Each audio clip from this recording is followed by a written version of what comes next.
in the campaigns team in Trocaire. Thank you for joining us. In our webinar today, we're going to be discussing COVID-19 and human rights. Of course, COVID-19 has turned all of our lives upside down. And as you join us today, we hope that you and your families are safe and well. There are cases of COVID-19 in all of the countries where Trocaire work. And of course, that has huge implications if you live in a refugee camp or a slum and how you can social distance, or washing your hands in a community that doesn't have access to clean water. Thanks to the generosity of the Irish public, Trocaire is responding. And our response includes distributing PPE and soap in communities and getting vital messages out on how to halt the spread of the virus. In Somalia, for example, in our healthcare centres, we've set up isolation wards and secured vital sources of oxygen for those wards. Increasingly, we're also concerned about the human rights implications of the pandemic, and that's what we're going to be discussing today with our two speakers, Siobhan and Blanca. So I'd like to introduce them to you. Blanca Blanco has academic expertise in human rights and development issues. She has worked in NGOs in Ireland and in Guatemala and Central America for almost 20 years. And she was Trocare's country director in Guatemala. And she's now our Global Resource Rights Advisor. Siobhan Curran's academic background is in human rights law and social policy. She has over 15 years experience working in human rights and community development with a focus on gender and human rights and gender and ethnicity. She previously coordinated a Roma project in the Pavey Point Traveller and Roma Centre and is currently Trocare's Advocacy and Policy Advisor for Human Rights and the Democratic Space. We'll hear from our speakers in a minute, but just to let you know that this session is being recorded. At the end of the session, we hope to have time for your questions. So if you have questions as we go along, please put them into the Q&A, which you can see at the bottom of your screen on the toolbar. So we're only monitoring the Q&A and not the chat, so please put everything into the Q&A. Okay, so Blanca and Siobhan, thank you so much for joining us. Blanca, if I could start with you.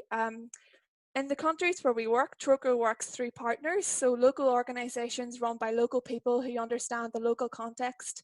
Can you tell us what they're telling you since COVID-19 started regarding human rights and lockdown? Thanks, Jeannie. I hope everyone can hear me well. Well, the pandemic has become the perfect pretext to continue weakening democracy and increasing authoritarianism in the countries where we work. And while we recognize that most governments are doing everything they can to protect their people, some are taking advantage of this global lockdown to carry out human rights violations. So we have reports from partners from all the different regions where we're working. For example, from Nicaragua, we're hearing that the government is not recognizing the virus as such, that they are not saying that there is a pandemic. So that makes it difficult for people with the virus to come out, and they're worried about being stigmatized. And particularly if they are people who have been critical with the current government. In other countries like Guatemala, they are blaming ethnic and minority groups for spreading the virus. So for example, a couple of weeks ago, some migrants that have been deported from the United States were being thrown stones, and people didn't want them in the shelter they were in because they were worried they were bringing the virus into the country. So basic rights are being violated, the right to freedom of speech and to access to information. So again, in Guatemala, over 20 journalists have been attacked since the pandemic began, and freedom of movement has been denied as well. So some countries, like we'll see later, like Honduras, are suffering strict curfews and lockdowns and state of emergencies since the pandemic started. Other countries could be using IT to even control more the population. So while it hasn't been passed in Congress yet, Guatemala is exploring the possibility of developing a phone app to monitor COVID-19, but that could be used for surveillance. And also we get reports from our Kenya partners that there has been an increase in police violence and in the number of arrests. And that increases the number of people in prison, which makes it more difficult as well to control the pandemic. In Kenya, since the beginning of the curfew, this is more strict in Nairobi, there have been 15 people killed by the police and 31 people have been injured. And at the moment, there's one human rights defender and 2 friends that are disappeared. And from everywhere, from Myanmar to Central America to Kenya, we are hearing partners saying there has been an increase of militarization in their areas, in their territories, and they are worried that this could go on after the pandemic. So as I said, Honduras has suffered probably one of the strongest, strictest lockdowns and curfews that we've heard from. And one of our partners, COFADE, just reported the following shocking figures just for the month of April. So 11,000 people are in arbitrary detention due to curfew, due to breaking the curfew, and with the immediate consequence of overcrowding prisons. Now there's a shortage of water in the prisons, which adds to the spread of the pandemic. 165 victims have been badly treated during detention. 5 people have been tortured, 98 stigmatized. And if we talk particularly about human rights defenders, there has been 1 woman killed during an illegal land eviction, 22 people harassed, and 3 people being intimidated, and 13 defamatory campaigns from people working with our partners. So that's just a sample of what's going on in one of the most of the countries where we're working. Thanks, Blanca. And many people on the webinar today will be aware of Trocare's work regarding business and human rights. Can you speak about is there anything emerging in that regard that is already exacerbating situations that were already very difficult in the first place? Yeah, as you say, the situation was already difficult for human rights defenders. I mean, only in 2019, frontline defenders reported 304 human rights defenders being killed. And Honduras being the 3rd country in the world where exercising as a human rights defender is very dangerous. So our partners, what they are reporting is that human rights defenders during COVID are more at risk because they are at home, they can't move, so they are easily located. And security services are on lockdown, so that makes it even easier to become a target. Many human rights defenders' trials are taking place behind closed doors, which means that our partners, that Trocaire staff cannot accompany, can monitor the fairness of the trial. And the individuals themselves are more likely to suffer harsh treatment. And if we go back to talk about political prisoners, you probably read that some countries are talking about releasing prisoners so that to stop the pandemic. But political prisoners are the last ones, or hardly ever are freed during these situations. So, for example, we have still opposers of the Nicaraguan government who are in prison, and we have the water guapinol defenders in Honduras who are still in prison, and it doesn't look like they're going to be left to go. But on the other hand, you have groups lobbying for the assassins of Berta Cáceres to leave prison because they could be infected. So, they're not using the same argument for all the prisoners. Now, in terms of extractives and agribusiness projects, because of the lockdown, proper consultation cannot take place. So indigenous communities are not being consulted, and that makes it a bit easier for government and business to take advantage of the situation. So partners in Honduras are reporting that the government is granting environmental licenses online without proper environmental impact assessment studies taking place. Or, for example, in Myanmar, they want to carry out consultations with the indigenous communities online, where people in remote areas do not have access to internet, and and the consultations might be done in a language that they don't speak, or there might be literacy issues. But the main thing here is to highlight the fact that mining should not have been considered an essential activity during the pandemic in the first place. And now some of these companies are presenting themselves as the saviors of the economic crisis. But according to recent research that was published last week, mines are hotspots for the spread of virus, not only among the workers, but also to the nearest indigenous and remote communities. So just want to focus maybe a little bit on a particular example of a partner we've been working with in Guatemala.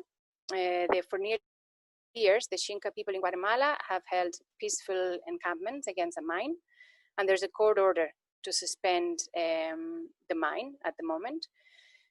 But the indigenous Xinca people are saying that the company, which is called Pan American Silver, is handing out supplies and foodstuffs in response to the pandemic and collecting signatures from residents, which first of all risks the undermining court order, but also they are worried that the company could then use these signatures to gather and demonstrate support for the mine. Obviously, the company is denying that, but it is a worry. So to put it in the words of one of our partner beneficiaries, he's saying COVID-19 isn't the only health crisis we're facing. For a decade, communities surrounding the mine have fought to protect their health from mining activities. Guatemalan courts ordered Pan American Silver to suspend its consultation, and this includes community outreach, which gives rise to tensions and conflict. And Pan American Silver should tell its employees to stay home and stop trying to buy support for their cause during a significant health crisis. So, Jeannie, maybe just to finish off, and I mean, it's not last but not least, I think it's important to mention the situation of women human rights defenders. Again, some partners published a report last week. I think the title says it all. They said the crisis was already here. But what they are saying is, if anything, it has made it worse. Yeah.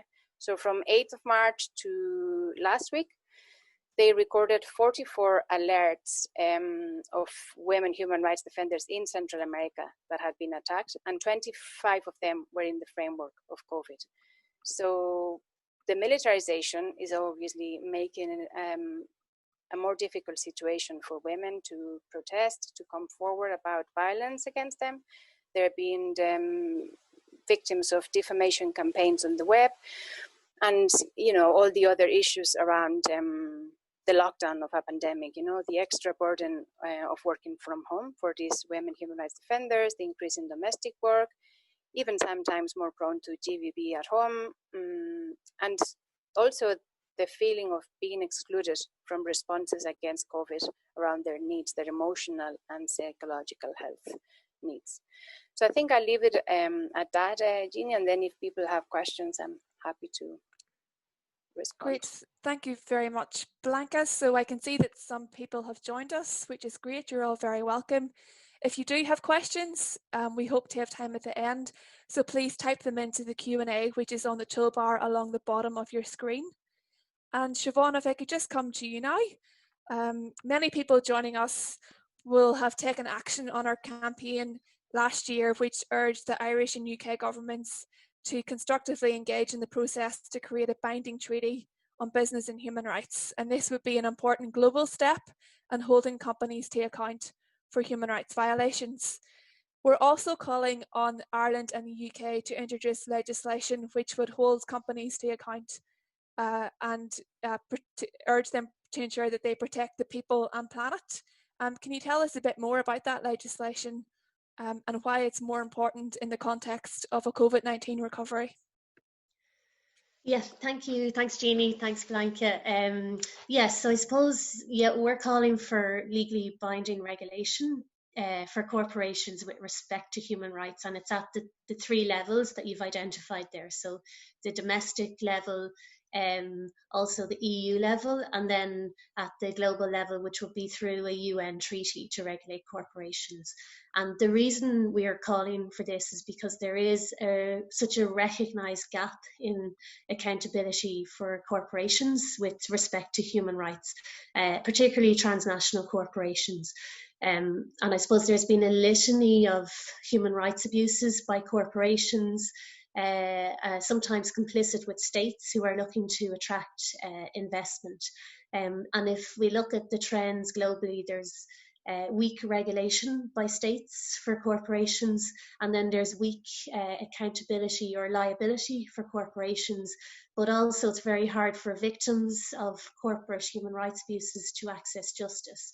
And the types of corporate human rights abuses, Blanca has talked about some there, and also we would see with our partners incidences of violent forced evictions of communities in order to engage in palm oil production or sugarcane production. We've seen the pollution of land with no reparations for communities, and environmental degradation, and of course then the attacks on human rights defenders and communities who organise to try and resist. And so I suppose the question for us and for many organisations is, why is there such a level of impunity, and then what do we do about it? And really, I mean, there's a major issue in the kind of, I suppose, particularly transnational corporations have huge wealth and huge lobbying power, and that does relate to the lack of state regulation of their activities. But there's also a major issue in holding headquarters of companies to account for the actions of their subsidiaries in other jurisdictions. And there, I suppose that there's also an issue of business relationships. So you think about, we want to hold corporations for the actions of their own actions, but also to look at where they source their goods. And perhaps like an example is for Ireland, and the ESB source their coal from a company, or buy from a company called CMC, who source their coal from the Cerrejón mine in Colombia. And the UN Committee on the Elimination of Racial Discrimination just last year actually recommended to Ireland that Ireland should consider ceasing this link with the Cerrejón mine. So I suppose it's not just the direct actions, it's who you engage with. And for example, if you're an investor, who you invest in. And we saw that in relation to the very famous case of Bertha Cáceres, who was murdered in her home. And she was fighting against a company that was directly funded by EU investment. So what we're looking for is companies to start to pay attention to their environmental and human rights responsibilities, and actually for this to become legal so that they have obligations, because it's very clear that voluntary mechanisms are not working, and that there's no systematic attention to human rights and the environment by companies.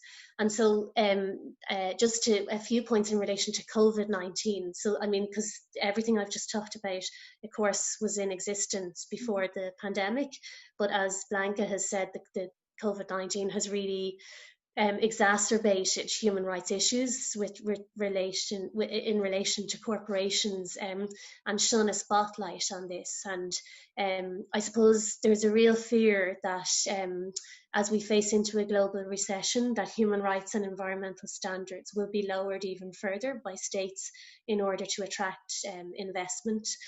And there's also, I suppose, the issue of, when we look at the cause of the pandemic, it has been well documented by the World Health Organization and by food experts, the impact of how we use land in relation to, for example, deforestation or industrial agriculture or logging, and the effect of this on our ecosystems and on biodiversity, and that this actually creates the conditions for pandemics to emerge. So it's probably extremely ironic that the people who are protecting our environment and biodiversity, the land, environment and Indigenous defenders, who are under more threat in the context of COVID, are actually the ones that are protecting us. So we need to protect them.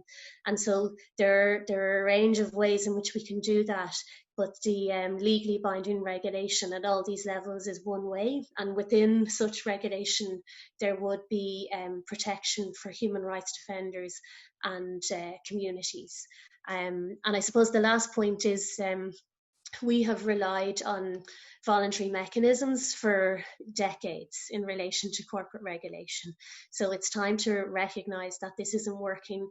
And really, as we embark on what needs to be a green recovery, that we start to embed human rights and the environment into our regulatory frameworks and reward good business. Because at the moment, if you cut corners and abuse human rights, your profits grow and you're not being held accountable. So we need to flip that around and make sustainable and human rights friendly business the best route for corporations. And how has calls for this regulation been received by our politicians and our leaders, but also by businesses as well, and perhaps across Europe and different countries? Yeah, so I suppose there's a few different things happening. There's been, I suppose, in a nutshell, the EU and member states, including Ireland and the UK, have opposed this kind of legally binding regulation. And in fact, when it comes to the UN treaty, the EU at times has been very obstructive in this process. But I suppose now, and in recent times, there has been a shift in momentum, which is really welcome and important. So, for example, just last month, the EU Commissioner, Justice Reynders, announced a new legislative initiative in the EU. So he essentially now is going to start a process for EU legislation on human rights and the environment in supply chains. So this is amazing. It's been marked as a milestone by organisations who fought for this for a long time. So that's a real shift, and hopefully we might see that translating into how the EU responds to the UN treaty also.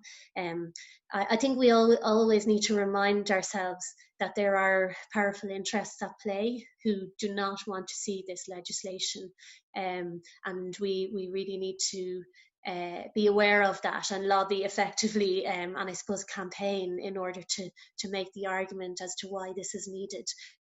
But as it starts to progress at the EU level, I think it's a very strong argument for them progressing at the global level. But when we look to nationally, I mean, the UK is interesting because the majority of political parties are in favour of mandatory human rights and environmental due diligence legislation, apart from the Conservatives.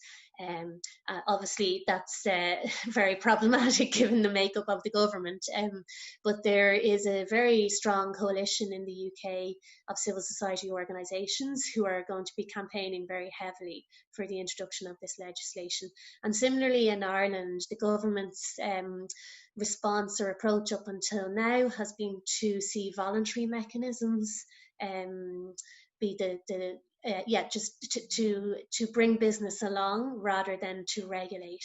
And so we really need to shift this approach. We have seen that there is other parties who are supporting this. So Sinn Féin, the Greens, the Social Democrats, People Before Profit, are supporting this legislation. So again, we have a new coalition in Ireland on business and human rights, and we'll also be really trying to campaign publicly to ensure that our new government, when formed, introduces such legislation. So I think we're at a crossroads. It's I think there are many people who have been fighting for decades to get to this point. And now it's probably a tipping point. There's been a lot of legislation developed across Europe, including in France, the Netherlands. There's processes in Switzerland, in Germany, in Finland. So the momentum is all going towards this legislation. But of course, as we know, momentum needs to continue to be pushed, and that's where we can all play our part. And the last point, just in relation to business, is that it's interesting to see there's more and more businesses in support actually of legislation coming from the perspective that it will create what they call a level playing field and harmonise standards for them to operate in. So I think that's interesting. There is some shift from the business community into looking at a model of business that's more sustainable and human rights friendly. And so I think that's important to acknowledge and to take advantage of. Thanks, Siobhan. We'll move now to a few questions that have come in from attendees through the Q&A.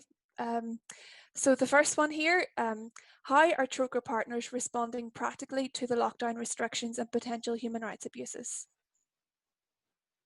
Is that maybe for you, Blanca?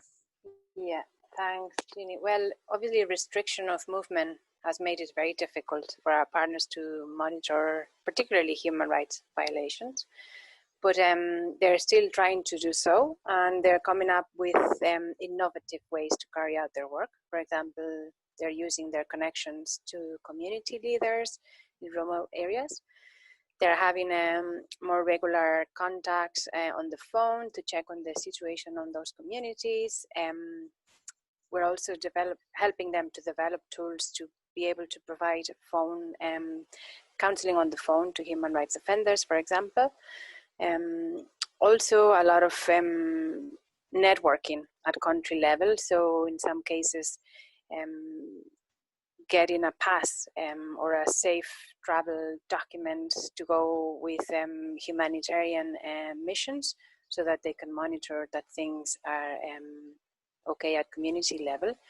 Because really we cannot leave communities alone and unprotected, particularly at these times. So it's good to see that they are coming up with more creative ways and more innovative ways. So the thing to bear in mind as well is if the lockdown continues for a long time, then we need to also rethink ways of working for partners and for ourselves as well. Thank you. This is a question from Jim. As the world economy takes a dive, will this situation be used by transnational companies and governments to argue that regulation will decrease chance of a recovery? Yeah, I can respond to that.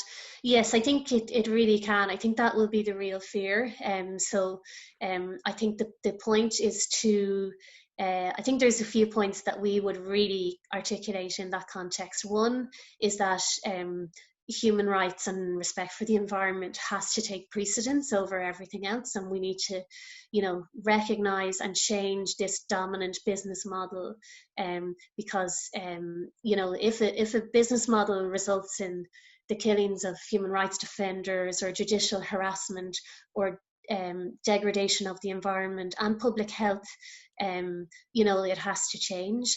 There's a very interesting article that was written by Mary Robinson and Phil Bloomer on a new social contract coming out of the pandemic, and they really interestingly pointed to the 2008 recession and how we didn't learn our lessons in how we built back from the recession and how we can do that now.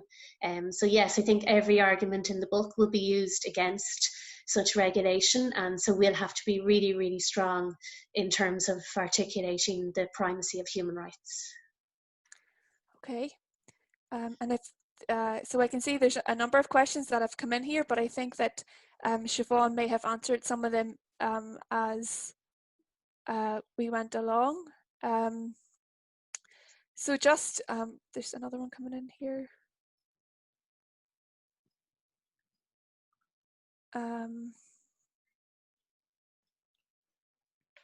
And Siobhan, you might just say a bit about why we're focusing on regulation instead of focusing on particular companies or asking for particular companies to be boycotted. Yeah, I mean, I think we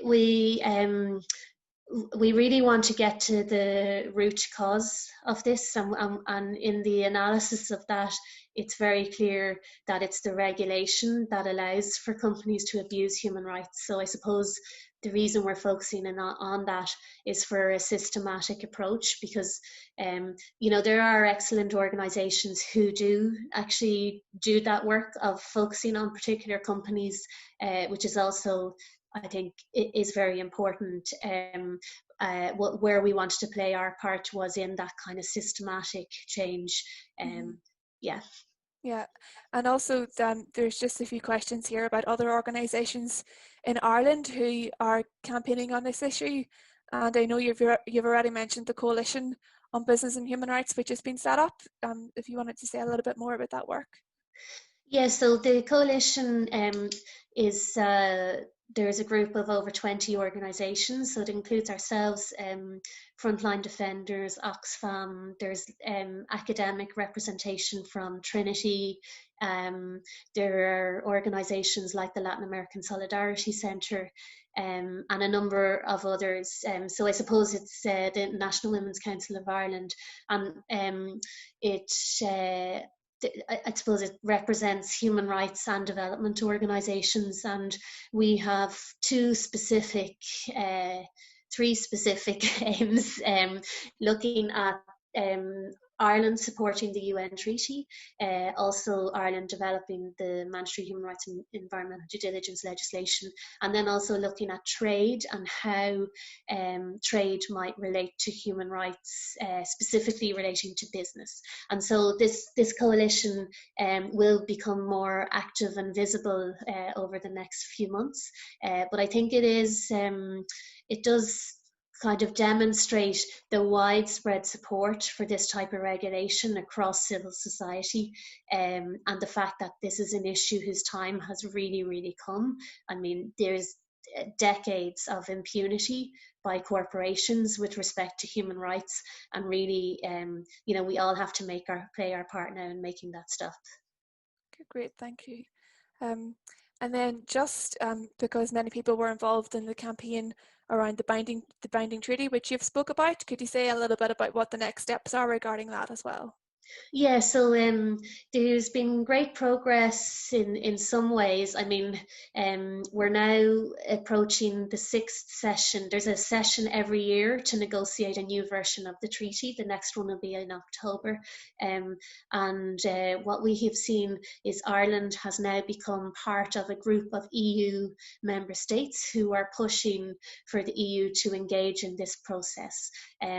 That is really, really good progress, and I think it's very much down to pressure, not least pressure from Trocaire volunteers, some of whom travelled to Geneva to meet with the Irish ambassador on this issue. And so I think there has been some receptiveness by the Irish government to the demand. So I think it's a reminder of us that we need to keep putting the pressure on and increase the demand. When I say there's progress, that is progress that Ireland is engaging on this issue, but of course we need a lot more. We need full support and championing of the treaty. So we've a long way to go, but it's, I think it's really possible that we can move Ireland to be a supporter of the treaty. Thank you, Siobhan. And I can see from the participants, it's great to see that there's representatives from right across Ireland on the call, and Glenn has been in touch from the Business and Human Rights Forum in Belfast, which he's highlighted that there's over 40 organisations involved in that in Belfast since 2016 to promote business and human rights and ethical trade. So there's huge scope for people to be involved across the island in this campaign. And then just to finish up then, I suppose it's a natural question that many people will wonder how they can be involved in the campaign, and I think we're just going to bring it up on screen. I know that a number of you are already involved in our mailing list, but if you haven't signed up, you can do so at the link on the screen, and we send regular updates on the campaign, including actions that you can take to contact your politicians to urge them to act on this issue. And we'll be sending much more over the coming months, so please sign up if you haven't already. And also we have a number of short documentaries which explore this in more detail, and we will be delighted to work with you to highlight, to organise the screening of these documentaries in your community, either online or offline once it's safe to do so. So in the next day or so, we will send an email to everyone who has signed up for the webinar to include these links. And if you have any questions or ideas or want to get involved, please just reply to that email and we'll be in touch.